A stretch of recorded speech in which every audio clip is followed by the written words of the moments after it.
Welcome back to Midday Kentucky, everyone. We were having such a riveting conversation today with our guest host, Kathryn Orford, who is the author of Become Your Number One Fan. I wanted you to stay with me, Kathryn. Before we left, I asked you, there was a point in your life, and I said, you know, people use that word depression and throw it around and not really know the meaning of it. And I said to you, you said that you were in a really dark place at one point in your life. And I said, how did you realize that day, enough, get out of bed, get on with life? And what was your response to that? Well, it was because this beautiful student's mother was at my doorstep with these flowers reminding me how much everyone loved me. Yeah. And then I went, okay, I'd done enough personal development to know that I had a choice, that as an adult I could choose the sort of woman I wanted to become. As babies, we take on the good, the bad and the ugly.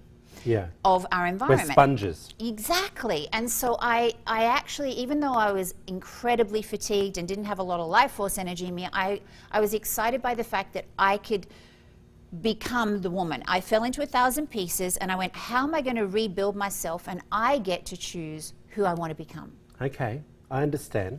So I want to bring up a list that you brought into us, and you said, this is how you can become strong.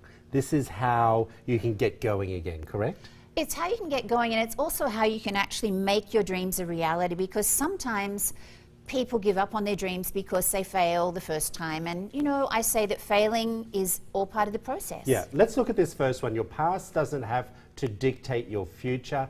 Can I just say, Kathryn, 100% in agreement. Yeah. I mean, if I'd have let my past dictate my future, I would be a mess not wanting to get out of bed. I hear you. I come from an assorted background as well, and people have said to me many times, how did you get to where you are? No one else was going to help me get there. I was going to do it on my own. Do you know what I mean? Absolutely. Kicked myself up the backside and went, get going, buddy. No one else is going to help you. Yes, and I think it's awesome when you are coming out of a really low place to reach out for help as well, though. That's true. That's true. The other one you said, achieving a goal is rarely a linear process. Explain what that means so everyone can understand. When we set a goal, especially if it's something we've never learnt to do before, we don't know what it's going to take. And there's going to be twists and turns and roundabouts. And unfortunately, a lot of people, when they actually hit those twists and turns and roundabouts and roadblocks, give up. Got you. But in actual fact, if those roadblocks are there to teach them the skills they need in order to get the end result. Yeah. So I say fail fast and fail forward. Fail fast and fail forward. I like that one. I like that one. Now I realise you're Australian when I read this next one. Be ready to stuff up, as we say in Australia, and go off track. That's not a swear word, everyone, but it is truly something we say in Australia. It is. I stuffed up. So what do we say here in the US? What's the equivalent? I'm not quite sure. Darn it. I don't know. What do we say here? I don't know. When you make a mistake. Yeah. Yeah. So when you make a mistake, it's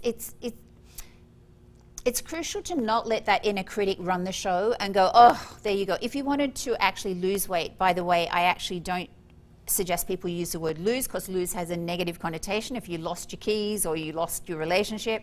So shed the weight or release the weight is a far better way of saying that.